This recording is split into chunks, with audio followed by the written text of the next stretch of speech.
You sit down, open your assigned reading, and start at page 1. You read line by line, hoping to absorb it all. But by page 10, your eyes glaze over, and you realize you haven't retained a thing. Treating a textbook like a novel is an endurance trap. To get the information you need without hitting that wall, you have to change how you interact with the page. We are going to use a specific 3-part extraction system: skimming, scanning, and close reading. Before we start, you need 3 items: your text, an annotation tool like a pen or a digital highlighter, and most importantly, a specific assignment question you are trying to answer. That question is your filter. It removes the pressure of memorizing an entire chapter and turns your reading into an active extraction mission.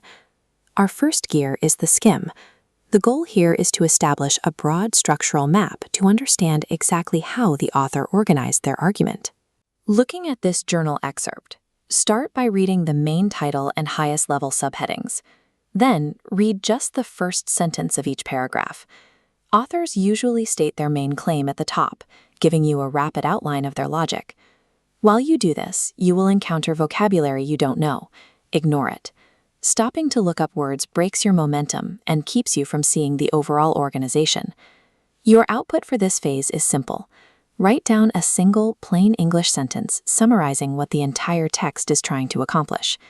By completing this skim first, you ensure you have a mental map of where information is located before you begin searching for specific details. Now we shift into our second gear, the scan. You are no longer reading paragraphs. You are acting like a search engine executing a targeted query. Let's say your assignment asks for the percentage of students using laptops for non-learning purposes.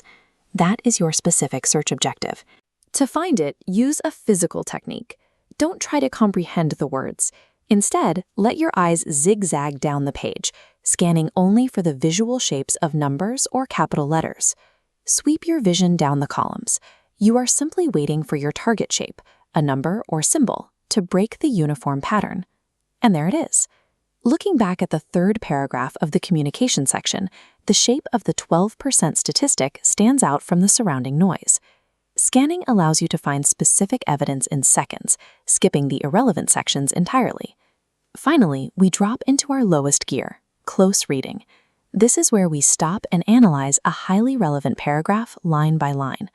Because this level of intense focus causes mental fatigue quickly, you must strictly limit it to the small sections you found during your scan. Let's close read this paragraph. First, actively mark your transition words.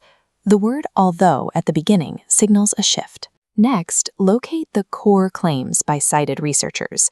Grace Martin and Gay claim recreational email is a primary use, while Crook and Barrowcliff find it distracting.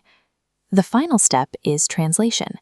Take that dense academic jargon and write a short, plain English summary of the debate directly in your margin.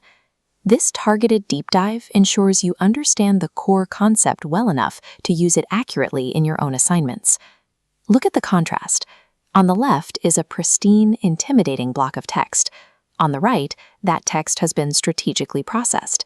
You skim to build your map, you scan to hit your specific target, and you close read to extract the exact evidence you need.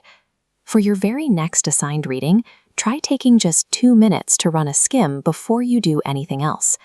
By following this system, you work through the text with a clear purpose, extracting what you need without becoming exhausted by the volume of words.